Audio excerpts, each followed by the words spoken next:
हरिओम. मी संगीता विरा Kulkarni, Sinnar city केंद्र. तिसरा अनुभव माझ्या मिस्टरांचा आहे. माझे मिस्टर कोरोनामध्ये ॲडमिट होते. त्यांना आहे ना कोरोना झाला होता.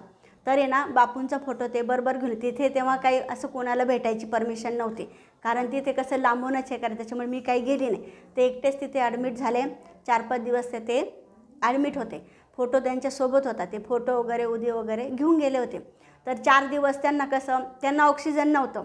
तर डॉक्टर काय म्हणायचे, तुम्हाला ऑक्सिजन नाही, तुम्हाला इथं रूम कशाला पाहिजे, तुम्हाला वरती पाहिजे. तर यांची काही इच्छा वरती तिथे रूममध्ये जायची नव्हती. 1 दिवस ते वरती राहिले. मग त्यांना परत माझ्या मुलाने सांगितलं की नको, ते घाबरतात, त्यांचा अशी तब्येत आहे बुवा, असं तसं, तुम्ही तर तिथे जिथे आहे ना खिडकीसमोर त्यांना ठेवा. तर मग परत त्यांना खाली आणलं. तर ते ना पिशवीत बघायला गेले तर बापूंचा फोटोच नव्हता. खूप असं शोधायला लागले का फोटो तर आपण बरोबर आणला होता, तो कुठे गेला बापू कुठे गेले आपल्याला सोडून, असं ते चिंतेत राहिले. तर मग आणि आता डिस्चार्ज द्यायचा.